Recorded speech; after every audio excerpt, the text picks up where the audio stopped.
Sir audio mic check. Hello hello check. Sir आ गए sir आ गए। चेक हो गया ना ऑडियो सर? आ रहा है ना प्रॉपर? सर लगता है आज फिर मैम ने बाल सेट किए। तू अपना काम कर ले। कर रहा हूँ सर, ऑडियो चेक कर रहा हूँ। कुछ कहा सर मैम ने आपको या आपने मैम को? यार मोंटी तेरे को पता है यार, गलती हो गई यार, एक ही बात बोली थी मैंने, बस इतना बोल दिया। नाश्ते में स्वाद नहीं आ रहा, बकवास सा लग रहा है। उसके बाद कसम से उसने जो पूट पूट के बाल सीधे कर करके मेरा हेयर स्टाइल बनाया ना, बाल बाल बच के आया हूँ मैं। Sir, what a hair-raising experience, sir. यार तुम लोग सारे मेरे पीछे क्यों पड़े हो हेयर रेजिंग एक्सपीरियंस? कुछ करते हैं मूड भी सेट हो जाएगा और बाल सेट करवाते हैं सर। बाल सेट कराओ यार, मैं कैसे ऐसे शूटिंग शुरू करूँ? करवाता हूँ। फ्रेडी सर ऑडियो क्लियर है ना सर? परफेक्ट सर, बाल सेट कराता हूँ मैं अभी।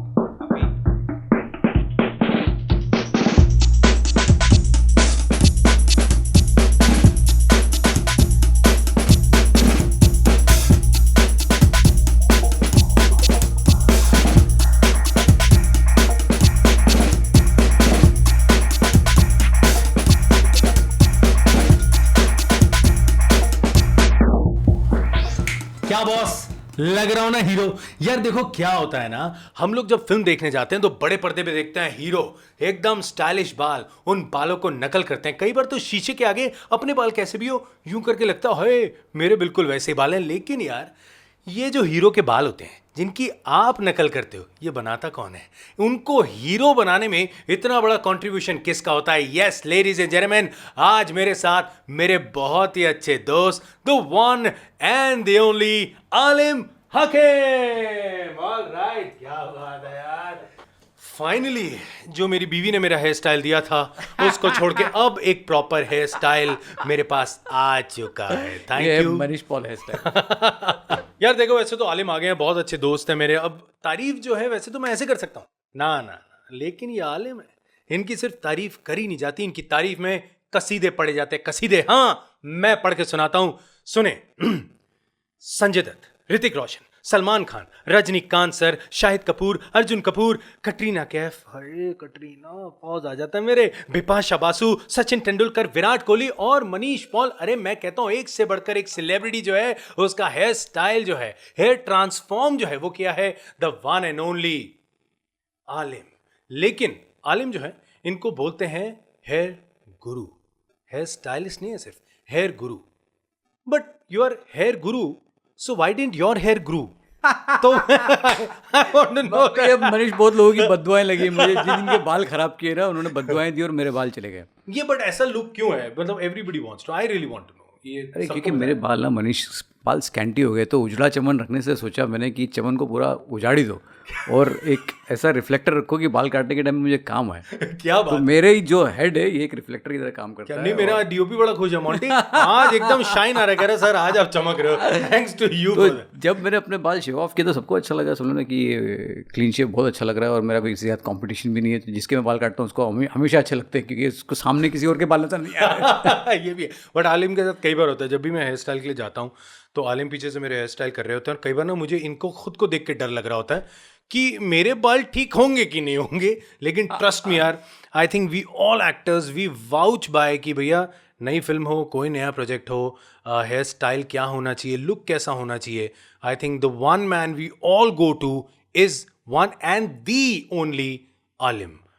आलिम, ये इतनी बड़ी जिम्मेदारी है बिकॉज एक फिल्म जो होती है उसका किरदार जब आपको चिपकता है, जब आप देखते हो हीरो को लगता है यार मज़ा आ गया, उसमें बहुत बड़ा कंट्रीब्यूशन आपका है। बिकॉज वो लुक जो है, वो बाल गिर रहे हैं, मतलब ये इतना भी ध्यान रखते हैं कि बाल गिर रहे हैं, जब हीरो की एंट्री बाल उड़ेंगे कैसे वो भी ध्यान रखते हैं कि इतना बहुत ज़रूरी होता है क्योंकि जो हीरो होता है बहुत सिनेमैटिक एंट्री होती है हीरो की हिंदी फिल्मों में। और आप देखोगे बहुत सारे एक्टर है, ये ट्रेंड अभी से नहीं है, शम्मी कपूर के स्टाइल से चला आ रहा है, जो वो है हेलीकॉप्टर से उतर रहे हैं, गानों में बाल उड़ रहे हैं।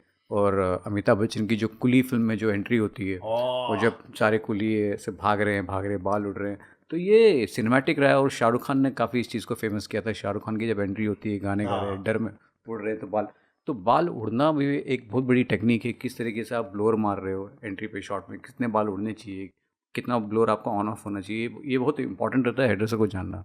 तो मैं जब भी किसी भी एक्टर के साथ काम करता हूँ, मैं हमेशा उसके कैरेक्टर को किस तरीके से उसका जो एक हाँ। एक इमेज होती है उसको किस तरह से तोड़ा जाए। हाँ, तो कबीर सिंह में जिस तरह से शाहिद कपूर डॉक्टर बने, इज ए सर्जन, तो सर्जन मतलब लोग सर्जन है, डॉक्टर है, बोरिंग होना चाहिए ना। सर्जन है और सिंसियर लड़का है, मतलब ना पढ़ा लिखा है, सिंसियर लड़का है जो कि बहुत अच्छा डॉक्टर है, तो उसके बाल सिंपल होने चाहिए। लेकिन मैंने वैसा नहीं किया, मैंने उल्टा किया, मैंने उसको थोड़ा और इंटरेस्टिंग और सेक्सी बनाया, स्पंकी बनाया।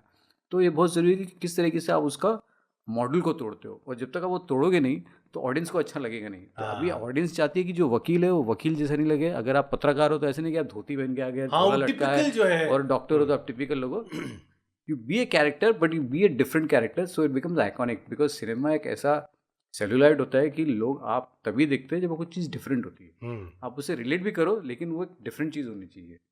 तो ये बहुत इंपॉर्टेंट है। तो मेरे लिए कभी चैलेंजिंग हो जाता है कि जब भी मैं काम करता एक्टर के साथ, कि उनकी इमेज जो बनी हुई है उसको तोड़ा कैसे जाए। भले वो रजनीकांत हो, अमिताभ बच्चन हो, या कोई भी क्रिकेटर हो, कोई भी एक्टर हो, मैं हमेशा चाहता हूँ कि इसको इमेज को तोड़ा कैसे जाए। तो ये बहुत important है। एब्सोल्युटली यार, ये बड़ी इंपॉर्टेंट बात। और आलिम ने जब बोला कि बाल उड़ना जो है उसका भी ध्यान रखा जाए, और ये बात आलिम ने बोली, ये मुझे बहुत अच्छी उड़ाते उड़ाते मेरे उड़ गए। बट यार आई मस्ट से आलिम जो है इनका जो सैलून है, जिसे एक्चुअली हम लोग सैलून नहीं बोलते, we call it a lounge, because वहाँ पे हम लोग रियली बता रहे हैं यार, ऐसा नहीं होता। We have never come to your lounge कि यार एक हेयर कट करवाने जा रहे हैं। ऐसा लगता है घर आ रहे हैं, बाहर बैठेंगे, थोड़ी देर गप्पे मारेंगे, कॉफ़ी पियेंगे, उसके बाद डिस्कस होगा और फिर एक हेयर कट भी होगा उसके बीच में। सो आई थिंक वो जो एक माहौल है और जो नाम है, हाकिम जालिम, यार ये मतलब मुझे इतना ब्यूटीफुल लगता है ना ये। Whenever I take this name मुझे बड़ी खुशी होती है, बिकॉज हकीम जो है आपके पिताजी का नाम रहा है और आपने उसी पे ये नाम आगे किया। I want to know about this. ये एक बहुत लंबी कहानी है मनीष। और मेरे डैड जो है बहुत फेमस हेयर स्टाइलिस्ट हैं, और उन्होंने अपनी बहुत ही कम उम्र में इतना नाम कमाया, वो भी बहुत जल्दी उन्होंने शुरू किया। उन्होंने 14 साल की उम्र में काम करना शुरू कर दिया था। और वो ताज में पहले उनके बड़े भाई काम करते थे, सलीम साहब, और वो उनके अंडर काम करते थे। और मतलब जो झाड़ू वाड़ू मारते हैं ना, कोना कुपचा जो असिस्टेंट होते हैं, वो करते थे। और वो अंदर से एक आर्टिस्ट भी थे, वो पेंटर थे। वो काफ़ी कैनवस बनाते थे। और बाद में जो मेरे डैड के बड़े भाई वो दिल्ली चले गए, और फिर इन्होंने ताज संभाला इधर। सो मैडम जैकेस करके एक सलॉन हुआ करता था ताज में।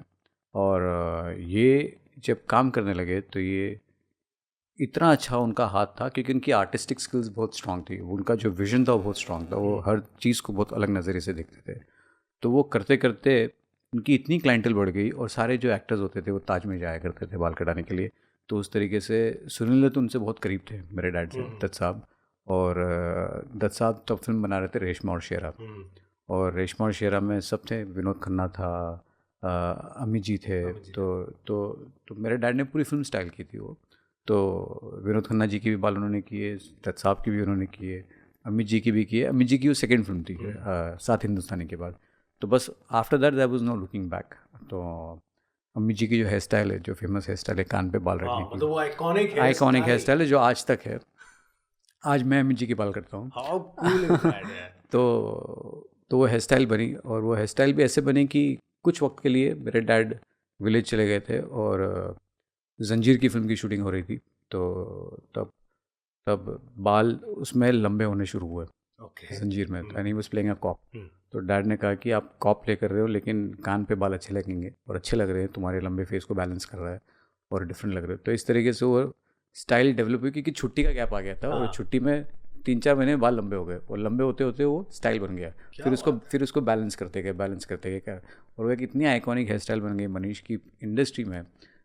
वो हर एक एक्टर वही हेयर स्टाइल फिर फॉलो करता है। फिर बाद में बहुतों ने किया, और पूरा देश वो हेयर स्टाइल फॉलो करता है। और आज भी अम्मी जी ने वो हेयर स्टाइल चेंज नहीं की। वो सेम हेयर स्टाइल रखते, अपने फिल्म के कैरेक्टर के लिए चेंज करते हैं इधर उधर, लेकिन he again come back to the same hair style. मतलब that is called the Bachchan hair cut. तो ये वैसे हुआ सिलसिला। और वो फिर शराबी में, लवारिस में, दीवार में, ये सब फिल्मों में फेमस होने लगा। और दीवार में वो हेयर स्टाइल इतनी फेमस हो गई कि जब वो कान के ऊपर बाल की जो वो कुली की आउटफिट में पहन गया, तो इतनी आइकॉनिक हेयर स्टाइल हो गई थी कि लोगों ने हर एक पोस्टर देखा, अमिताभ बच्चन हेयर स्टाइल चाहिए, अमिताभ बच्चन हेयर स्टाइल चाहिए, सब जगह वो फेमस हुआ था। तो ये कहानी जो मेरी हकीम जालिम की है, ये काफ़ी लंबी है। मेरे डैड जब ताज में काम करते थे, बाद में उन्होंने ताज छोड़ दिया और फिर उन्होंने खुद का सैलून खोला घर के अंदर। और घर के अंदर हाँ, घर के अंदर, घर की बालकनी में बाल काटते थे वो, और उन्होंने नाम रखा हकीम से। तो फिर सारे एक्टर वहाँ बाल कटाने आने लगे, शशि कपूर से लेके, दत्त साहब से लेके, अमिताभ बच्चन से लेके, कबीर बेदी, जिसका नाम लो, जितेंद्र शत्रुजी, सबके बाल सब लोग घर पे आते थे उस बैल्कनी में बाल कटाने। क्या बात है यार। तो इस तरह से वो बहुत फेमस हो गए कि इस एरिया में एक हकीम है जिधर सारे हीरो आते हैं बाल कटाने के लिए। तो it is very celebrity area, मतलब वो टाइम के हिसाब से। और तब मीडिया में आना बहुत बड़ी बात होती थी, और उनकी हर दूसरे दिन अखबारों में फ़ोटो आती थी। और तब एक शो होता था बहुत फेमस, जैसे अभी आप मनीष पॉल का शो इतना फेमस है, तब तबस्सुम जी का एक शो होता था, फूल खिले गुलशन गुलशन।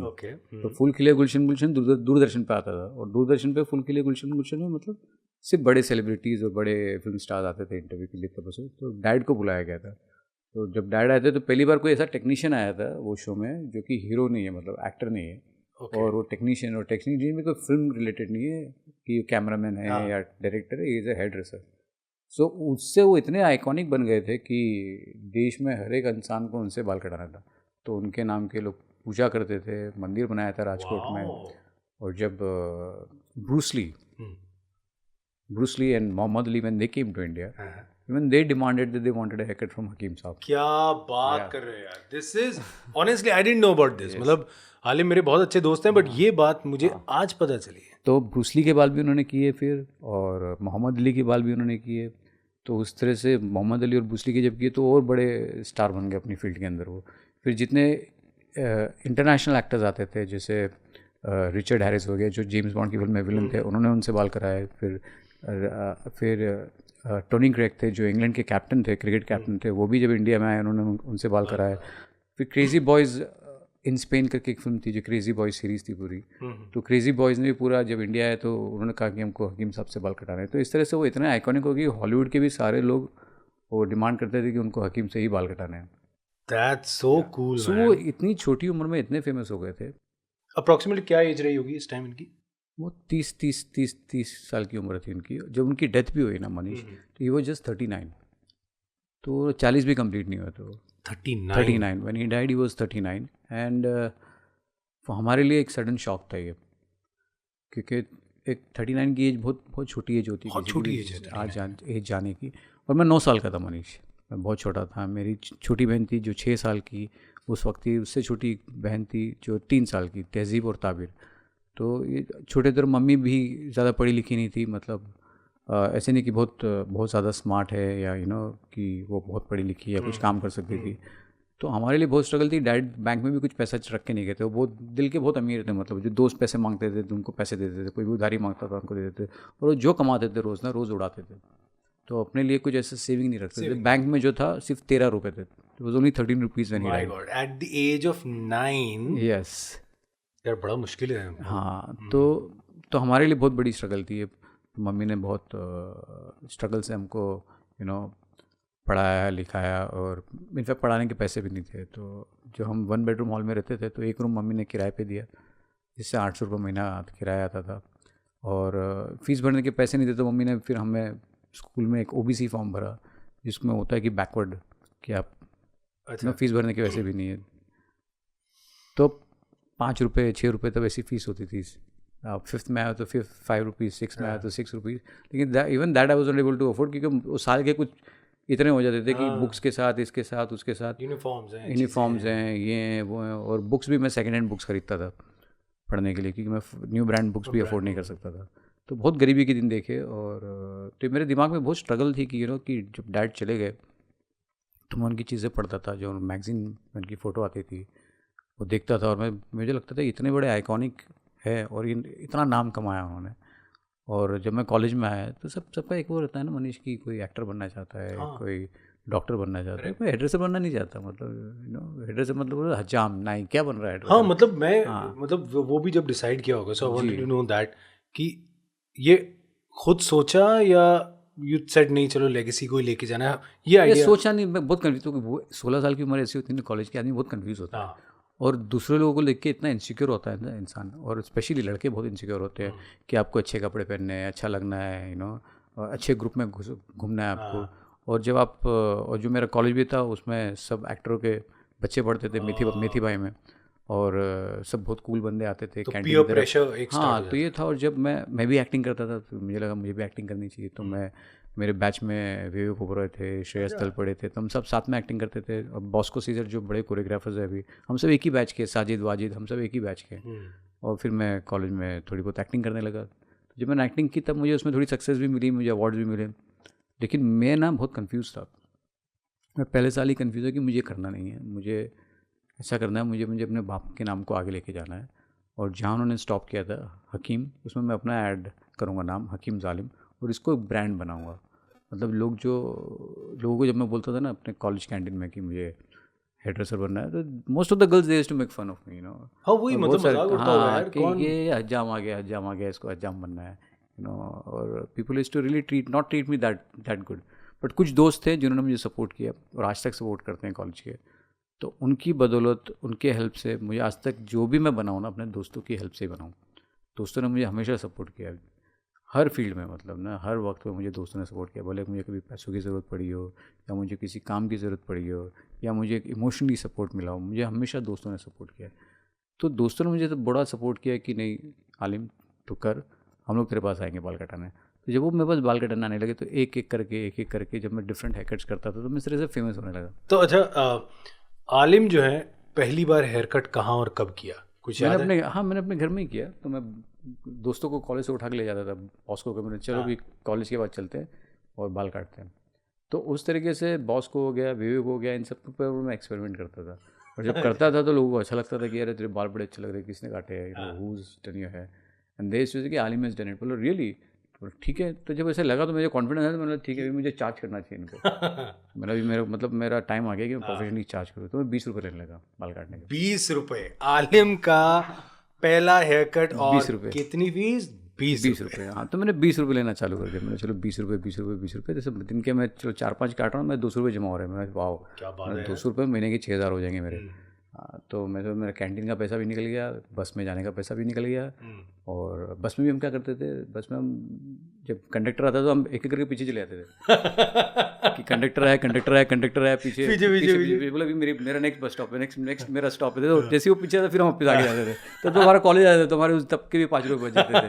तो हम अपने पैसे बचाते रहते थे, अपने पैसे बच जाए। तो मैं सोचा यार काम में तो पैसा आ रहा है तो जब मेरे पास एसी वेसी कुछ नहीं था मनीष, तो पंखे बाल काटता था घर में। और फिर मैंने चलो इसमें शैम्पू भी ऐड करते तो मैं और पैसा कमाऊंगा। तो शैम्पू का मैंने 10 रुपये ऐड कर दिया। तो जो शैम्पू करके बाल कटाएगा 30 रुपये, और जो बिना शैम्पू का 20 रुपये। तो ऐसे करके मेरे को लगा कि यार अब इसको एक बिजनेस मॉडल बनाया जाए। तो फिर एक ही चेयर थी, फिर मैंने एसी किराए पे लिया। मैंने अभी एयर कंडीशन डालता हूँ, फिर सेकेंड हैंड एयर कंडीशन मैंने किराए पे लिया। तो वैसा भी था, एसी में काटोगे तो 35 हाँ रुपए। फिर मैंने एसी में लाया, फिर मैंने उसका रेट बढ़ा दिया, डबल कर दिया मैंने डबल कर दिया रेट। अभी मेरा एसी लग गया अभी डबल। तो ऐसे करके करते फिर मैंने वो एसी खरीद लिया। जब एसी मैंने खरीदा मेरे अंदर कॉन्फिडेंस आया कि कि अब मैं इसको एक जगह को थोड़ा और बड़ा करता हूँ, 1 चेयर से 2 चेयर करता हूँ। और फिर जब मैं करा तो मेरे घर वाले थोड़े अपसेट हो गए कि उनको रहने की जगह कम हो गई घर में। तो जगह बढ़ रही है, बोले तो अपनी कमाई के लिए हमारी जगह कम कर रहा है। लेकिन फिर मम्मी ने को समझाया, मैंने सबको समझाया कि कि अगर आगे बढ़ना है तो विजन स्ट्रांग रखना पड़ेगा और मेरी एक टीम डेवलप करनी पड़ेगी। तो चलो इतनी जगह कम कर दी घर में। हाँ कहाँ अलमारी खोली, अंदर से घर वाले हाँ, निकल रहे हैं। ऐसी हाल था। तो एक ही रूम में हम पड़े रहते थे। मैं किचन के यहाँ सोता था, पैसेज में सोता था। और फिर मेरा विजन यही हमेशा रहा था ब्रांडिंग की तरफ, कि मैं इसको एक ऐसा ब्रांड लेके चलूँ और ऐसी फौज तैयार करूँ हेयर ड्रेसरों की कि इतने लोग काम करें मेरे साथ कि वो नाम को लेके जाए आगे। क्योंकि मैं अकेला करूँगा तो कुछ नहीं होगा, तो मैं अकेले काम करता रहूँगा। अगर ब्रांड बनना है तो आपको अपना आर्ट किसी और को भी देना पड़ेगा। That's so important to learn. ये एक बहुत इम्पोर्टेंट बात आलिम, क्योंकि मेरा आज एक्सीडेंट हो जाएगा, मैं मर जाऊँगा, सबको एक ना एक दिन जाना है। लेकिन जब तक आप अपना आर्ट फन किसी को नहीं दोगे ना तो आपका नाम आगे लेके नहीं जाएगा। कम से कम वो आदमी बोलेगा ना कि मुझे इसने सिखाया, मैं इनसे सीखा हूँ, मैं यहाँ से इस स्कूल से बाहर आया हूँ। तो उस तरीके से मेरे दिमाग में हमेशा ये था कि बेटा एक जगह जो खाली पड़ी है ना, वहाँ होस्टिंग का स्कूल डालना शुरू करो, चलो। यार मतलब ये बड़ी अच्छी बात है, ये तो सीखना चाहिए, बहुत ज़रूरी है सर। आप सोचो ना, अगर आप होस्टिंग का स्कूल भी डालोगे, कितने लोग सीखेंगे कि मनीष पॉल के स्कूल से सीख के आए हैं। और और हमारे अंदर भी उतनी एनर्जी है, हमारे अंदर भी वो स्टाइल्स पंखे मनीष जी ने हमको सिखाया। तो ये मेरे दिमाग में था कि जब तक मैं स्कूल नहीं बनाऊंगा और ट्रेनिंग स्कूल नहीं एकेडमी चालू करूँगा तो ये फौज तैयार नहीं होगी। तो उस तरीके से मैंने एकेडमी शुरू की, और जब एकेडमी शुरू की वहाँ मैं अभी तकरीबन हम लोग 1 लाख हेयर ड्रेसर को सिखा चुके होंगे अभी तक। वाओ, 1 लाख हेयर ड्रेसर जी अब तक सिखा चुके हैं। मतलब आप इमेजिन कर रहे हो, ये नंबर सुनने में सिर्फ लगता है 1 लाख। जी सोचो मतलब कहाँ तक। फिर उनमें से कुछ हमारे साथ काम करते हैं, कुछ अपना सैलून खोलते हैं, कुछ लोग खुद के ऑलरेडी सैलून्स होते हैं, वो सीखना चाहते हैं हमारे पास कि यहाँ की जो टेक्निक्स है, जो आलिम की टेक्निक है, इसको हम लोग अपने काम में किस तरह से इनकॉर्पोरेट करें। तो वो मेरा हमेशा विजन रहा था और उसको मैंने सोचा कि मैं इसको हमेशा आगे लेके जाऊँगा। तो फिर मैं भी जब यंग था ना, तो ऐसे तो नहीं थे कि ट्रैवल करने के लिए अब्रॉड, तो मुझे बिनेफर करके एक लड़की थी लॉरियल में, तो उन्होंने नोटिस किया कि ये लड़का, इसका बहुत टैलेंट है, इसको हम ग्रूम करते हैं। तो शोले पिक्चर में कैसे गब्बर सिंह जय और वीरू को लेके आता है कि इसको करते हैं, इससे गब्बर को मारेंगे। तो मुझे इस तरह से निकाला कि इसको हम पेरिस भेजते हैं ट्रेनिंग के लिए, और ये बड़ा हेयर ड्रेसर बनेगा। फिर ऐसा मन तो नहीं किया एक बार पेरिस जाऊंगा, वहाँ जाके पासपोर्ट फाड़ के फेंक दूंगा, बस यहीं रहूंगा। पेरिस में लगता बड़ा अच्छा है जब भी जाता हूँ। अभी तो बीवी के साथ जाता हूँ, बीवी का आने का मन नहीं करता है शानों को। तो इस तरीके से मैं जब अब्रॉड गया, तो ऑब्वियसली जब आप दूसरे हेयर ड्रेसर के साथ काम करते हो तो आपका विजन और स्ट्रॉन्ग हो जाता है और आपको काफ़ी सारी चीज़ें सीखने मिलती है। जब आप वापस अपने देश में लेके आते हो और जब वो एक्टरों पे अपने काम करते हो तो बहुत हेल्प मिलता है कि आप जिन हेयर ड्रेसर के साथ आपने असिस्ट किया है, काम किया है। जिस तरह से मैं ऑस्ट्रिया भी गया था, ऑस्ट्रिया में मैं हेयर ड्रेसर के साथ था, बटराम करके, उनके साथ काफ़ी असिस्ट किया, वहाँ झाड़ू भी मारी, काम भी किया, शैम्पू भी किया, सब चीज़ की मैंने उनकी। तो क्या होता है, डिफरेंट हेयर ड्रेसर के रहोगे इंटरनेशनली तो आपको चीज़ें सीखने मिलती है और आपको इतना हम्बल रहना पड़ता है कि आप हमेशा रेडी रहो एज ए स्टूडेंट सीखने के लिए। ये नहीं कि ये तो मुझे आता है, मैं क्या सीखूंगा, मैं इस उम्र में क्या सीखूंगा। उम्र तो कुछ है ही नहीं, आपको मरते दम तक सीखना है इसमें। ये तो बात तो है। मैं अभी भी यूट्यूब पे पूरे टाइम देखते रहता हूँ, जो छोटे जो 1-2 साल हुआ है ना जो हेयर ड्रेसर हो, उनको भी चेक करता हूँ कि वो कितना अच्छा काम कर रहे हैं, क्योंकि इसमें उम्र का कुछ नहीं है मनीष। क्या बात है। Another thing to learn, ये नहीं है इसमें आप बच्चा है जो आपका छोटा है ना, जो मतलब 20 साल का लड़का है, वो आपसे बेटर काम कर सकता है। तो आप कितने अच्छे अपने कला में हो, ये बहुत इंपॉर्टेंट है। आप कितना टाइम दे रहे हो। एक्सपीरियंस बोलते हैं ना लोग, 25 साल का एक्सपीरियंस है, 30 साल का एक्सपीरियंस। आप कल मुझे 1 साल का और एक्सपीरियंस, 1 दिन का और एक्सपीरियंस, करेक्ट। परसों मुझे 2 दिन का और एक्सपीरियंस किया क्या, और उन 2 दिनों में आपने किया है, करेक्ट। उन 2 दिनों में आपने अपनी कला को वक्त दिया है क्या, अपने रियाज को वक्त दिया, अपने काम को वक्त दिया, नहीं दिया। तो वो वक्त देना बहुत ज़रूरी है। तो जो इंसान प्रैक्टिस करता है, जो इंसान वक्त देता है ना, वो सक्सेसफुल होता है, और जो नहीं देता है तो वो सक्सेसफुल नहीं होता। उम्र तो हमारी 25 साल 30 साल मर जाता है आदमी, उम्र तो बढ़ती रहती है ना। तो that is not an experience, that is your age. Boss, ये बहुत ज़रूरी बात है। एक्सपीरियंस और एज में बहुत डिफरेंस है। तो लोग जिन्होंने अगर काम आज शुरू किया 30 साल हो तो मुझे 30 साल कहेंगे, शुरू तो आप कभी करो। एज तो बढ़ने ही वाली है, एज तो बढ़ने ही वाली है। एक्सपीरियंस वो होता है कि आपने क्या क्या अचीव किया उस टाइम में, क्या क्या आपने अचीव, क्या क्या काम किया है, आपका वो क्या है, आपके एज एन आर्टिस्ट जो भी फील्ड में उसमें क्या ग्रोथ है वो। और मेरे ख्याल आई हैव ऑलवेज फेल्ट, और मैं हमेशा इस बात को मानता हूँ कि ग्रोथ जो है वो एक सेल्फ रियलाइजेशन है जो आगे बढ़ती है। जब तक आपको खुद नहीं फील हो रहा ना कि हाँ यार ये चीज़ मैं ऐसे करता था अब। तो इसमें मैं हमेशा सीखने के लिए रेडी होता हूँ यंग लड़कों से कि ये क्या काम कर रहा है, वो क्या काम कर रहा है। ये तो यार मैं कर सकता था, लेकिन इसने मुझसे बेटर किया है, तो मुझे कुछ सीखना चाहिए यंग लड़के से। तो मैं हमेशा इनसिक्योर रहता हूँ। ऐसा नहीं कि आदमी को सिक्योर रहना बहुत ज़रूरी है, लेकिन आपको एक अंदर की एक इनसिक्योरिटी बहुत होनी चाहिए एक आर्टिस्ट की, कि फायर की, अरे यार वो मुझसे बेटर कर रहा है तो मैं कैसे, कंपटीशन है ना ये एक स्पोर्ट्स हो गया। आर्ट्स भी एक स्पोर्ट्स की तरह था। अगर आपको जीतना है, अगर आपको रहना है, न्यूमरो यूनियन रहना है, तो आप अगर अमित जी को भी देखो, अभी तक लगे रहते हैं, हर चीज़ करना लगे रहते हैं। अनिल कपूर साहब को भी देखो, लगे रहते हैं। मतलब हाँ, तो ये मैं हमेशा अपने काम में ना मैं रात भर लगा रहता हूँ कि मुझे क्या करना चाहिए। मैं रात को भी 12 बजे भी देखते रहता हूँ यूट्यूब पे, ये इसने ऐसा किया, वो उसने ऐसा किया, तो मुझे क्या करना चाहिए अभी नेक्स्ट। अगर मैं अपने आप को इतना सिक्योर समझूँ तो आपको पता भी नहीं चलता आप कब गायब हो जाओगे। ये बात है। और जो आपसे बेटर काम कर रहा है, जो काम कर रहा है, वो निकल गया आगे, और आप कब निकला, एक्सपीरियंस वगैरह सब कब वो सुपरस्टार बन गया, और आप कब गायब हो आपको पता भी नहीं चलेगा।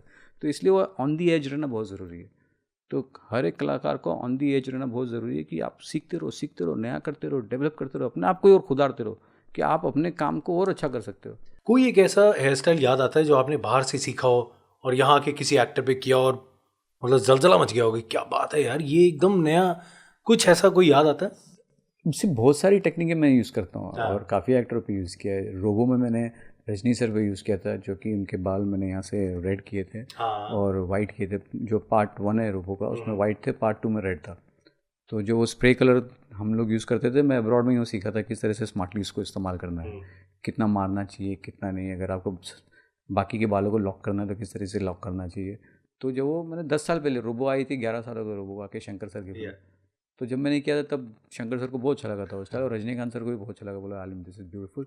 मैंने इसलिए भी किया था, अगर आप वो बाल देखोगे रोबो के, वो बाल इंसान के बाल नहीं लगते हैं, बहुत प्लास्टिकली बोर हेयर लिया हमने। तो वो इसलिए लिए क्योंकि वो इंसान है ही नहीं, वो रोबोट है, तो बालों में भी इमोशन नहीं दिखना चाहिए। क्या बात है, मतलब यार आप इमेजिन करते हो इतना, हम एक फिल्म देखते हैं और बस देख के आ जाते हैं, लेकिन उस फिल्म में एक एक चीज में कितनी बारीकी में देखा जाता है कि वो रोबो है ना, तो डॉल के बाल कैसे रहते हैं इस तरह से होने चाहिए कि वो रियल नहीं लगने चाहिए बाल। तो वो हर चीज़ को हम लोग, इसलिए उनकी साइड बंस भी हम लोग थंडर बोल्ट जैसी बनाई थी कि लगना चाहिए कि बिजली है, मतलब उसके अंदर पावर है, इसकी हर चीज़ में पावर है। तो अगर आप इस तरह से देखोगे ना तो उनकी साइड लॉक्स भी ऐसे हैं, तो थंडर बोल्ट से इंस्पायर होकर बना। और एक और एक्टर हैं जिनके साथ आप बहुत एक्सपेरिमेंट करते हैं, संजू बाबा। संजू बाबा का बहुत एक्सपेरिमेंट किया हमने बहुत, और वो अभी भी करते रहते हैं। अभी भी वो घर में बैठे हैं तो प्लैटिनम कलर कर लेते हैं, फिर 4 दिन बाद कुछ और कलर कर लेते हैं। तो उनको वो बेचैन आत्मा होती है ना, जो मतलब कि चाहिए उनको कुछ ना कुछ चाहिए। और फिल्मों में तो काफ़ी किया उन्होंने, मुसाफिर, कैफे, प्लान। मुसाफिर में जो लुक था, मतलब that became a rich, that Moosa भाई का लुक वो काफ़ी फेमस हुआ था। उस साइड बंस यहाँ से ऐसे जाती है, ऐसे जाती है। He loves to experiment and वो एक्चुअली रियल लाइफ में भी स्टाइल आइकॉन है, और काफ़ी चीज़ें करते रहते हैं। उनके कपड़े पहनने का स्टाइल, हर चीज़ का स्टाइल ही अलग है। तो generally he is a very stylish man. तो संजय दत्त का हमेशा स्टाइल बहुत फेमस होता है। लेकिन जब मैंने फिल्म भी की थी संजू, जब रणवीर कपूर को स्टाइल करना था संजय दत्त का, तो मुझे बहुत मज़ा आया करने में, क्योंकि मैं रियल आदमी के भी बाल करता हूँ और जो रणवीर कपूर है उसके भी बाल करता हूँ, और इसमें मुझे रिक्रिएट करना है सब चीज़ें, और संजू की सारी स्टाइल रिक्रिएट करनी है। तो मुझे बड़ा मज़ा आया था करने में, क्योंकि ऑडियंस को भी इतना अच्छा लगा वो करके। फिर मुझे अवार्ड भी मिला था उसके लिए, संजू की स्टाइलिंग के लिए। तो वो करने में मुझे बहुत अच्छा लगा पर्सनली संजू में, कि लोगों को रणबीर कपूर बहुत बिलीवेबल लगा था उसके अंदर। ये बात तो माननी पड़ेगी। वैसे आलिम जो हैं, जो हर एक कितने अच्छे हेयर स्टाइल बनाते हैं, मतलब रजनी सर का हेयर स्टाइल बनाने में पहले तो हाथ कांप जाए, इंसान डर जाए, बिकॉज व्हाट अ पर्सनालिटी। मतलब सुपरस्टार के भी जो ऊपर होते हैं वो रजनी सर हैं, उनको भी एक आइकॉनिक लुक दिया। लेकिन कभी ऐसा हुआ है कि आलिम हेयर कट कर रहे हों, फिल्म का लुक देने और गड़बड़ हो गई? काफ़ी बार हुआ है। क्या बात कर? हाँ, लेकिन लोगों को पता नहीं चलता, ये सिर्फ एक्टर और मेरे बीच में रहता है। मेरी रिक्वेस्ट, कोई एक मैं चाहता हूँ गुफा हम जाने। गर्व फिल्म के टाइम पे हुआ था सलमान के साथ। क्या बात कर रहे हो? क्या बात कर रहे हो? ऐसा कैसे? तो सलमान के जब मैं बाल काट रहा था तो भाई ने बोला कि यार काट, जितना काटने का काट। मैंने ठीक है, तो पहले मैंने यहाँ से शॉट किए, फिर यहाँ से शॉट किए, तो थोड़ा और काट। मैंने ठीक है, थोड़ा और काटता हूँ, काट दो। जब मैंने काटा तो इतने गड़े बोलते ये क्या काटा? मैंने अभी तो आपने बोला कि और काट। तो मैं तो आपको दिखा के काट रहा था कि तो कोई ये ठीक है, तूने बोला नहीं ये एजी नहीं लग रहा और काट। तो जब काटा तो कुछ बचे ही नहीं बाल, ना इधर कुछ बाल ना इधर कुछ बाल। तो बाद में बोला कि ये क्या क्या तूने? मैंने आपने जो बोला वो मैंने किया, मैं तो आपको बोल रहा था रुक जाते, आपने बोला काट। तो गड़बड़ हुई, लेकिन बोलता है अभी ठीक है, इसको हम लोग नया लुक बनाते हैं। तो वो बिल्कुल एकदम यहाँ से एकदम इतने शार्प बाल थे, और गर्व फिल्म की शूटिंग में तो accidentally he was playing cop in the film, और बोले यार क्या लुक है यार, क्या लग रहा है लोगों को, ये कंटिन्यू करते हैं। मैंने कहा कहीं लुक गलत हुआ और भाई ने आपकी तरफ देखा और किया। नहीं, फिर वो एक्सपेरिमेंट करने लगे। फिर हमने गाना किया था तब, वो हनी हनी करके गाना था, हनी। हाँ, तो उसमें भी बोला कि तो अभी वापस एक्सपेरिमेंट करते। फिर हमने स्पाइक किया उसके अंदर। तो सलमान खान भी अपने बालों के साथ काफ़ी एक्सपेरिमेंट करते हैं, लेकिन मोस्टली इनके ऊपर क्लासिक हेयर स्टाइल ज़्यादा सूट करती है, जो कि शॉर्ट हेयर है, क्लासिक बाल है, वो ज़्यादा उन पर सूट करता है। तो हुआ है, काफ़ी लोगों के साथ हुआ है, काफ़ी एक्टरों के साथ हुआ है, लेकिन शाहिद कपूर के साथ हुआ उड़ता पंजाब में, जो कि मिस्टेक नहीं थी। उड़ता पंजाब में हम लोग एक्सटेंशंस कर रहे थे लंबे वाले, और वो टॉमी सिंह करके उनका कैरेक्टर का नाम है। हाँ, टॉमी सिंह। तो हम लोग सराउं में एक्सटेंशन करते, एक्सटेंशन में वैसे ही काफ़ी टाइम जाता है, 7-8 घंटे निकलते हैं। तो हम करते गए, मैंने बोला कि ब्लू बाल भी डालते हैं, अच्छा लगेगा। तो ब्लू बाल डाले, फिर करे तो इतना थक गया था कि ऐसे लेटा हुआ था ना, वो करते करते करते तो थक गया मैं, करते रहो तो जब हम लोग कर रहे जैसे ही उठा तो एक साइड छोटा एक साइड बड़ा था, तो बोलता है इधर के छोटे लग गए इधर के बड़े लग गए एक्सटेंशन। बोलता है मेरा अभी पोजीशन ही ऐसा हो गया।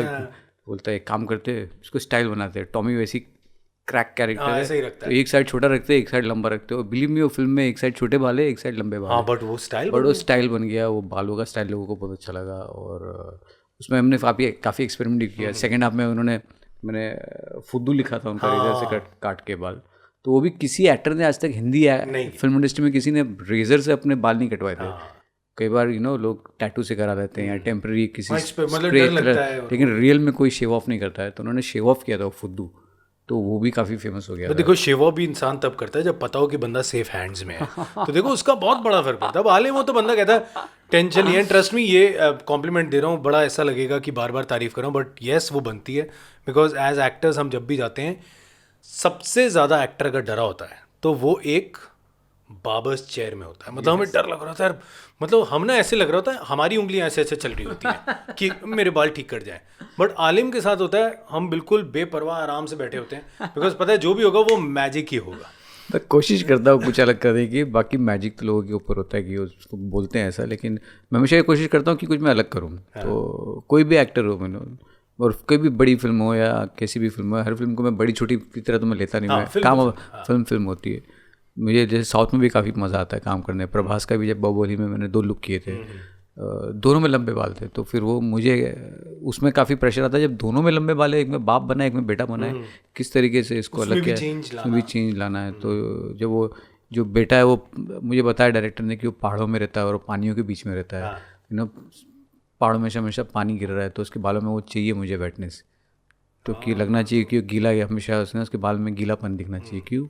कि वो की एंट्री पानी के अंदर से, और हमेशा दिखता है कि पानी, तो आप देखोगे ना जब भी वो होए, जब वो पहला शॉट भी लोगों को मदद कर रहा था, उसके बालों में एक ग्लॉसीनेस है, एक वेटनेस है, तो वो हमेशा मैंने कुछ देखो। मतलब मग हमने यहाँ रखे हुए हैं, लेकिन टीम जो है वो आज भी ये दूसरे मग ही लेके आती है। ये चीट मग है, चीट मग रखा हुआ है उसके बीच में। सॉरी गाइस, इट्स फाइन, चलता है। मैंने बोला भी था इसमें लाने को, बट चलो अब जिसमें ले आए उसी में पियेंगे। तो अच्छा, तो वैसे ये जो मैजिक क्रिएट हो रहा है उसमें एक मैजिक आपके साथ भी हुआ था। 10 फिल्म याद है आपको? यस, याद है ना, मैंने स्टाइल भी किया था और धमाके धुमुके हुए थे फिल्म में। धमाका। अरे यार वो क्या हुआ मनीष, वो किस्सा बड़ा स्ट्रॉन्ग किस्सा है और बहुत फनी किस्सा है। तो अनुभव सिन्हा उस फिल्म के डायरेक्टर हैं और हम कनाडा में शूट कर रहे थे, कैलगरी में। बहुत खूबसूरत जगह है वहाँ, सिल्वर माउंटेन्स हैं ये, और मुझे बड़ा मज़ा आ रहा था। और इतने अच्छे लोग हैं सब, जाहिद खान है very funny guy, Abhishek Bachchan, Sunil Shetty, Sanjay Dutt, और सारे दोस्त। तो तब अनुभव सिन्हा का असिस्टेंट डायरेक्टर था मकबूल खान, जिन्होंने अभी काली पीली बनाई है। जी जी जी, प्रतीक इसके साथ, ईशान कट्टर के साथ। तो वो बीमार पड़ गए और असिस्टेंट डायरेक्टर 1-2 और बीमार पड़ गए, तो सब कमी हो गई थी असिस्टेंट डायरेक्टर की। तो अभिषेक ने कहा कि आलिम मैं चीफ असिस्टेंट बनता हूँ और तू मेरा असिस्टेंट बन, तो सारी कंटिन्यूटी लिखना, सब क्या है क्या नहीं, और अगर तूने नहीं लिखा ना तो मैं पिटाई करूँगा। अरे वाह, मतलब स्ट्रिक्ट, मतलब मैं एकदम स्ट्रिक्ट चीफ असिस्टेंट डायरेक्टर हूँ इस फिल्म में। क्या बात है। तो हम कुछ 5 दिन मैंने असिस्ट किया उस फिल्म में, हेड ड्रेसर भी था मैं, असिस्टेंट डायरेक्टर भी था मैं। फिर मुझसे कुछ गलती हो गई, मैं कंटिन्यूटी लिखी नहीं मैंने बराबर, तो उनके पास एयर बुलेट्स थी। तो अभिषेक वैसे ही बहुत बड़ा प्रैंकस्टर है, तो एयर बुलेट्स ना वो सब 2 दिन से तो मार ही रहा था सबको, ऐसे दूर दूर से बोला मैं तो वैसी फिल्म में काफ़ी एक्शन फिल्म में शूटिंग की प्रैक्टिस कर रहा हूँ। फिर बोला अभी तूने ये नहीं लिखा, 2 सीन मेरे गायब हो गए कंटिन्यूटी के, हमको पता नहीं कंटिन्यूटी क्या, this is only happened because of Alim's mistake, कि हमको कंटिन्यूटी का कुछ पता नहीं क्या क्या नहीं। बोला अभी तू वहाँ खड़े रहे, मैं तेरे को मारूंगा। उसको लगा कि लगेगा नहीं, तो मैं पैर से कर रहा हूँ, उसने सारी फायरिंग की मेरे बाजू में डराने के लिए, और फिर बाद में उसको लगा लगेगा नहीं, उसको लगा उसका एम ख़राब है, लेकिन उसका एम बहुत अच्छा था। उसने जो मेरे पैर पे फायरिंग की, वो 10 दिन तक मैं उठ नहीं पाया, मतलब मेरे पैरों के लग गए थे, मतलब इतना बड़ा खड्डा हो गया था अंदर। और वो फोटोग्राफ उसके पास अभी तक है, उसने then he shot also pictures उनके आईपैड में उन्होंने जमा करके रखी है। मुझे अभी मैं उनके घर पे गया, अंदर घुस गई थी। हाँ, मतलब बहुत सॉलिड एयर बुलेट्स। बाप रे बाप। तो 10 फिल्म में 10 दिन के लिए हो गया। मैं शुक्र है माधुरी दीक्षित के साथ 100 डेज फिल्म की शूटिंग नहीं करी थी, वरना और भी हो सकता था। तो ये किस्से होते रहते हैं शूटिंग में, मेरे साथ काफ़ी होता है और जितने ये सब एक्टर्स हैं ना, काफ़ी अजय देवगन हो गया, सुनील शेट्टी, एक सुनील शेट्टी का भी किस्सा हुआ था। हाँ, क्या क्या? तो हम मॉरिशस में शूटिंग कर रहे थे एक फिल्म की, और तब मैं, अभी तो मैं शूट पे आता नहीं, तब कुछ ये 12-13 साल पहले पुरानी बात है, मैं जब जाया करता था शूट्स पे। तो हम मॉरिशस में, हम रोज़ शूटिंग के बाद खाना खाने साथ में बैठते थे और नहाने ऑब्वियसली नहा धो के शूट के, हाँ नहा के निकलते हैं। शूट से आने के बाद सबसे पहले वॉशरूम में जाता है और नहाता है। तो मैं जब नहाने गया तो उनको पता है कि आलिम नहाने गया है अभी, तो सब मेरे कमरे के बाहर आ गए। सुनील शेट्टी, एलन अमीन करके एक्शन डायरेक्टर है वो, तो आए, बोला ये इतना नहा रहा है। तो इन्होंने सब चप्पलें सब निकाली बाहर अपनी और आवाज़ की। तो मैं अंदर नहा रहा हूँ, मैंने ये क्या, इतनी सारे घोड़े भाग रहे, क्या हो रहा है? आग लग गई, होटल में आग लग गई, भागो, होटल में आग लग गई, सब भागो, अभी के अभी भागो, सब भागो भागो भागो, होटल में आग लग गई। मैं नहा रहा हूँ साबुन की तरफ, मैंने छोड़ा सब, मैं नंगा बाहर आया, मैं भागा रूम के बाहर भागा, और सब उन लोग कैमरा लेके खड़े हैं। बोला तेरी फोटो आ गई नंगी हमारे पास, अभी तू बोल, अभी क्या क्या क्या करेगा? मतलब आलिम नंगे बाहर भागते हुए जा रहे हैं, लोग कह रहे आलिम हैला जालिम। तो वो इतना फनी इंसिडेंट था मनीष की, मेरी नंगी फोटो ने ली, तो बाद में ऑब्वियसली रिलीज नहीं की, ना लीक की। वो मेरे ख्याल अन्ना के पास डेफिनेटली अभी भी वो फोटो होगी, हो सकती है अन्ना के पास। मैं जरा घर आना चाहता हूँ, मैं आलिम को करीब से जानना चाहता हूँ। अन्ना मेरा गन्ना नहीं दिखाते।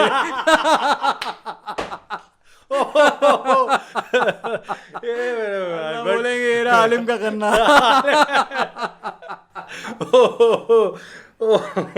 बट हाँ, आई थिंक अन्ना को आदत है, बहुत प्रैंक्स करते हैं, बहुत मस्ती करते हैं। वो अजय देवगन, ये लोग इतने प्रैंक करते हैं ना, अजय देवगन तो सबसे आगे है।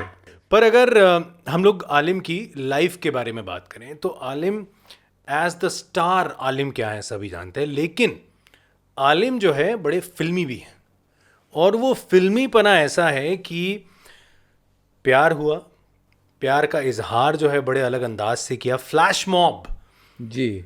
तो ये मैं जानना चाहता हूँ, द लव लाइफ। अरे लव लाइफ मेरी बहुत मनीष, बहुत फिल्मी है, सिनेमैटिक लव लाइफ है। और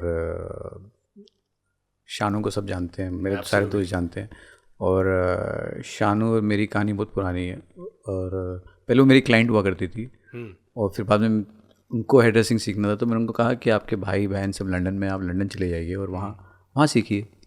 तो उसने नहीं, मुझे इधर ही सीखना है और मैं आपके यहाँ असिस्ट करूँगी, और आहिस्ता आहिस्ता सीख जाऊँगी। आहिस्ता आहिस्ता फिर मेरे साथ काम भी करने लगी, और फिर जब काम करने लगी हम दोनों के बीच में प्यार हो गया।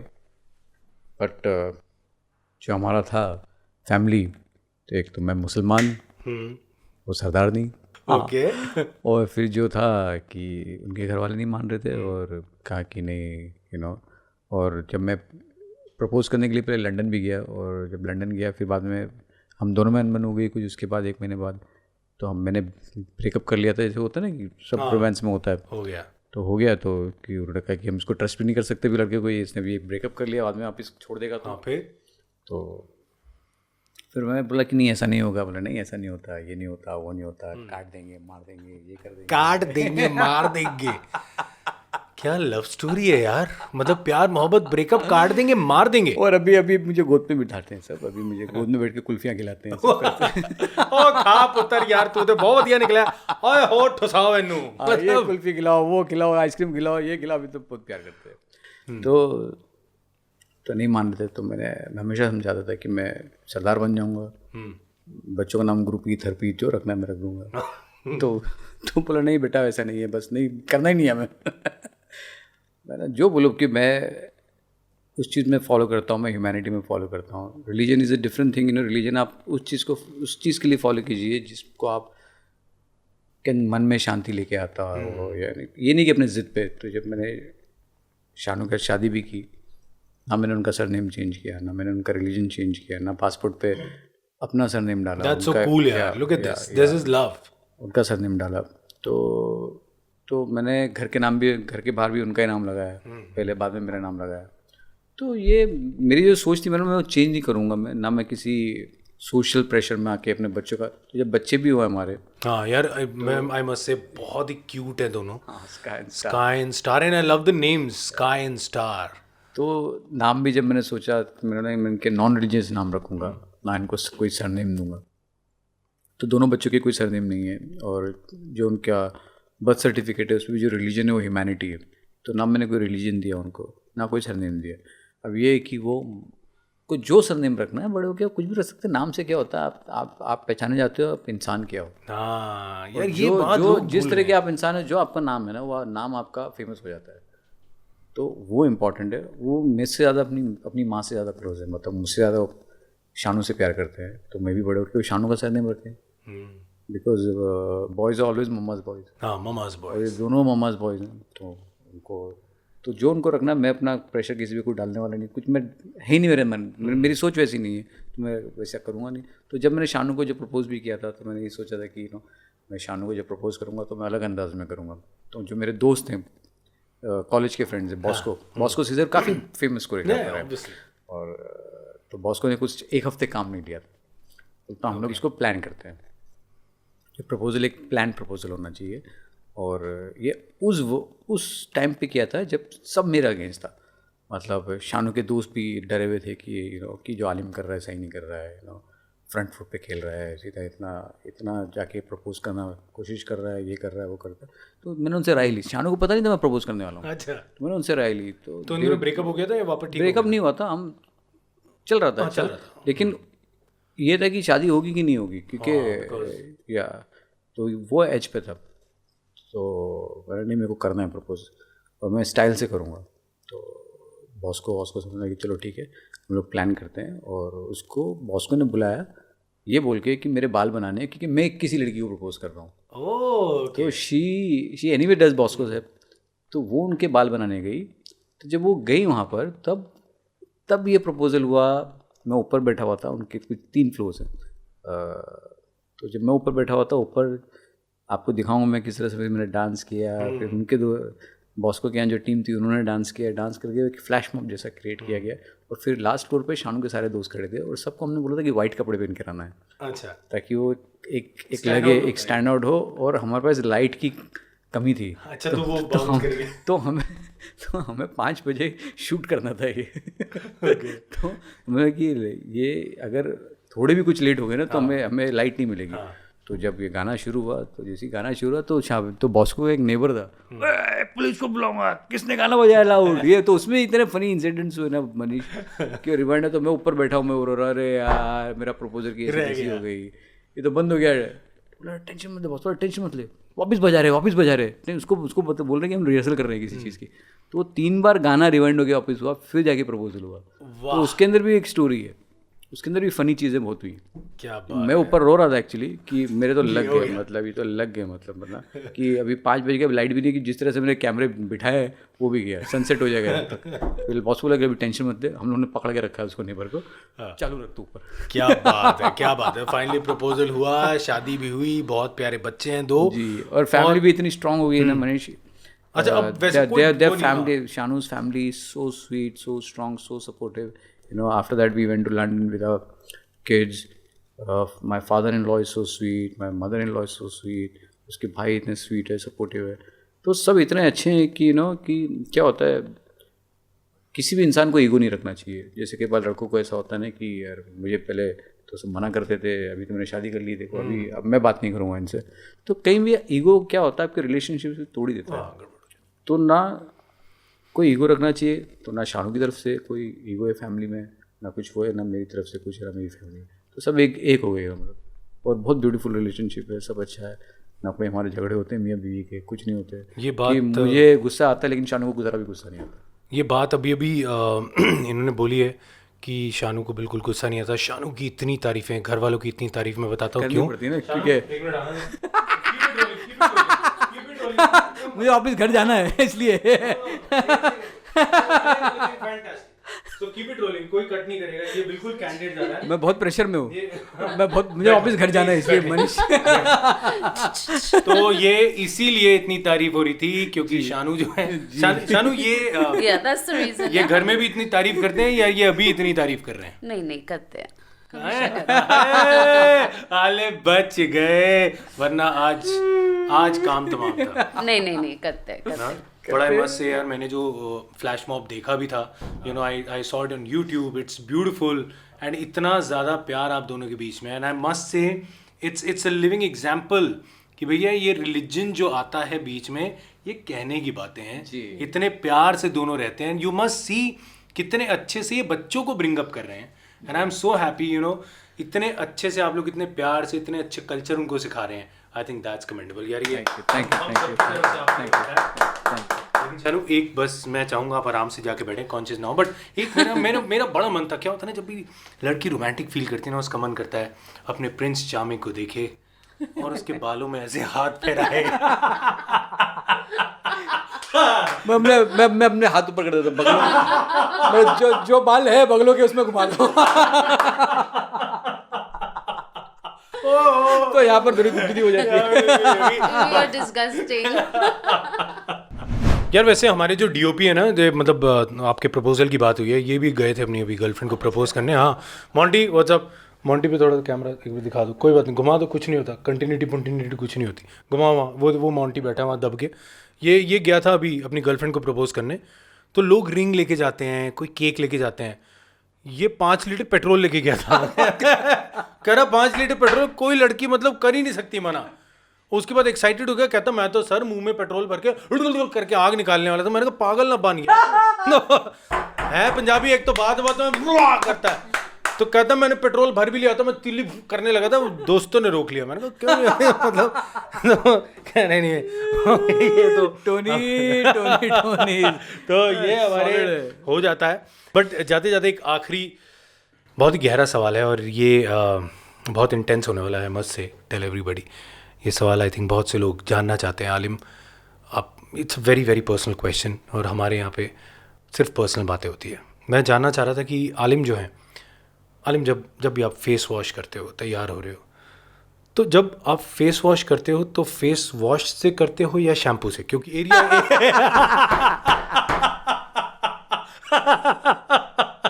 तो मैं रियली जानना चाहता हूँ, मतलब ये फेस वॉश से करते हैं कि शैम्पू से? I really want to know. अरे मेरी face wash but Aalim thank you so much यार, मतलब इतना मजा आया। बट यार you know I have a condition in the show, जो भी आता है मेरे शो में, जो भी आता है उसको पैसे देने पड़ते हैं। सो आई होप आप सोच के आए, तो क्या इरादा है, मतलब बताएं प्लीज़। मैं यही मैं काफ़ी कुछ करता भी हूँ। मेरा एक खुद का चेयर फॉर केयर है, और सेव द चिल्ड्रन इंडिया के साथ है मनीष, और जो भी मैं सरों में काम करता हूँ सारे पैसे इन बच्चों के लिए जाते हैं। क्या बात है। जो कि अफोर्ड नहीं कर सकते हैं अपना इलाज, जो कि इंटेलेक्चुअली डिसेबल्ड चिल्ड्रन हैं, और पढ़ाई नहीं कर सकते हैं, जिनको अपने, जो सुन नहीं सकते हैं, जो बोल नहीं सकते, उनके ऑपरेशन के लिए जाता है। वाओ। तो काफ़ी बच्चों का हम कराते हैं। मतलब मेरी जितनी कमाई है 100%, ये नहीं कि 10% 20%, 100% जाता है, जो भी मैं सराउंड में काम करता हूँ। तो मैं अभी भी यही चाहूँगा आपके शो में कि जो आपकी चैरिटी है अंडर प्रिविलेज किड्स के लिए और औरतों के लिए सैनिटरी, जो एब्सोल्युटली सैनिटरी पैड्स हैं, और काफ़ी लोगों को काफ़ी चीज़ों की ज़रूरत पड़ती है, और हम डायरेक्टली इनडायरेक्टली लोगों की मदद करते हैं, लेकिन हमें ये पता नहीं ऐसे काफ़ी लोग हैं जो ये फर्म चलाते हैं, जो चैरिटी हाउसेस चलाते हैं, जो कि लोग, कई बार हमारे पास डेटा नहीं होता है कि किस तरीके से अपना पैसा राइट जगह पहुंचाए।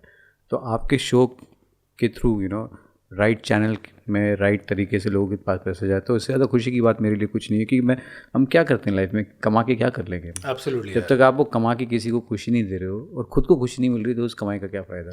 तो मेरे ज़िंदगी में हमेशा ऐसी रहा है कि अगर मैं कुछ कर रहा हूँ काम, तो उसकी मन में खुशी होनी चाहिए। और पैसा क्या, पैसा तो एक वो पेपर रहता है ना, एक फैब्रिक रहता है। आप अब वो पैसा ही किसी को दे के आप कपड़े खरीदते हो, जूते खरीदते हो, अपनी खुशी के लिए खरीदते हो। अगर आप वही पैसा किसी को दे के किसी को खुशी दे सकते हो, तो उससे बड़ी खुशी क्या है। ये बात तो है। और उसके काम में आए, उसके इलाज में आए, क्योंकि वो तो बेचारा कमा नहीं पा रहा है उतना, वो उसके मतलब इंटेलेक्चुअली और डिसेबल्ड है, या उसके पास उतना पैसा नहीं है कि अपना इलाज कर सके। तो ऐसे कितने अंडर प्रिविलेज बच्चे हैं जो कि किताबें नहीं खरीद सकते, पेंसिल नहीं खरीद सकते। क्योंकि मैं खुद उस वक्त से गुजरा हूँ कि जब मैं किताबें नहीं खरीद सकता था, मैं खुद सेकेंड हैंड किताबें खरीदता था। और बिलीव मी मनीष, मैंने सेकेंड हैंड किताबों में ही पढ़ाई की, क्योंकि मुझे उसमें फ़ायदा भी होता था, क्योंकि उसमें पुराने मार्किंग्स होते थे क्योंकि ये इंपॉर्टेंट चैप्टर्स है, हम जब पेन से मार्क करते थे, हाँ, तो वो आपको एक इनडायरेक्टली हेल्प करता था कि ये एग्जाम, हाँ, कि ये एग्ज़ाम में आने वाला है, ये एग्ज़ाम में आने वाला है, क्योंकि ये मार्क किया गया है। तो मैं समझता हूँ कि कितनी तकलीफ़ों से किताबें कितनी महंगी आती है। तो मैं चाहूँगा कि मैं उनकी मदद करूँ, मैं चेक बना के जाऊँगा। क्या बात है, दैट्स सो कूल यार। सी द पॉइंट इज, मैं अगेन हर बार बोलता हूँ यार, मेरा मकसद इससे ये है कि Aalim, touchwood, God has been kind on us. हम लोग टचवुड लाइफ में कुछ कर रहे हैं और भगवान ने हमें इस मुकाम पे ला के रखा है कि हम किसी की मदद कर सकें। तो मैंने कहा क्यों ना मैं और मेरे जितने भी दोस्त हैं हम लोग मिलें, एक थोड़ी मस्ती करें और साथ में किसी की मदद करें। So thank you so much. Thank you, it's my pleasure, it's an honour also. नहीं मज़ा आ गया। ये बहुत बड़ा ऑनर है आपके शो में रहना, और आपके शो के थ्रू किसी की हेल्प करना है। ये ज़रिया मिलता नहीं लोगों को कि एक एंटरटेनमेंट एक अलग चीज़ होती है, लेकिन उस एंटरटेनमेंट के थ्रू आप किसी एक बच्चों को खुश कर रहे हो, उससे बड़ा कुछ एंटरटेनमेंट नहीं। मतलब उससे ज़्यादा एंटरटेनमेंट क्या होगा? जो आप किसी बच्चों की लाइफ ठीक कर रहे हो, उनकी पढ़ाई के लिए आप मदद कर रहे हो, that's the biggest entertainment, because आपको खुशी देता है वो। क्या बात, यू फील नाइस कि आपने किसी की मदद की है। थैंक यू सो मच आलिम, thanks for being on the show. And बस हम यही दुआ करते हैं आलिम ने जो हकीम ज़ालिम बनाया है वो बस ये लेगेसी चलती रहे, और ये आज अगर यहाँ है तो बस लिमिटलेस पहुँचो आप, एंड बहुत अच्छा करो, और इसी तरह हम सबको हीरो दिखाते रहो। So thank you for being on the show. Thank you so much, Manish. With that, I'd like to thank our episode sponsors, Kedia Organic Agro Farms. Their mission is to bring you local organic food directly from farmers who grow it. They pride themselves on supporting local farmers and championing their issues. Kedia offers a wide range of organic produce like fruits, vegetables, Ayurvedic herbs, dairy products, rice, and more. Check out Kedia Organic online for more details. Dudao offers exclusive products to fulfill all your electronic needs, from Dudao noise cancellation headphones or bone conduction neckband to power banks with inbuilt cables to phone holders and car chargers with latest technology and fashionable designs. For more details, check out Dudao online. In a world of roses, be a wildflower. Wildflower Naturals is a sustainable beauty brand that believes in celebrating your unique self. All products are made without harmful chemicals, with nature's best and oodles of love. So celebrate yourself with Wildflower Naturals and give yourself the TLC your body deserves. आलिम, मजा आ गया यार मुझे, मतलब मेरा दिल खुश हो गया। मतलब यार आलिम के साथ और बड़ी बातें करी, लेकिन आज ये शो खत्म है। हाँ, शो खत्म, सब खत्म हो गया। हाँ, सब खत्म हो गया। ऐसे फ्री में थोड़ी ना बाल बनाता हूँ मैं यार। Aalim, what is this? Next episode के लिए बाल बनाना ना। हाँ, लाउंज आ जाना, lounge. Alright, see you bro. मुझे लगा था आलिम को बुलाऊंगा, बाल भी बन जाएंगे, अगला एपिसोड भी शूट कर लूंगा। लेकिन कोई बात नहीं, चलो जाते जाते कंटिन्यूटी बना गए, बीवी को लगेगा उसी के बनाए बालों में एपिसोड किया।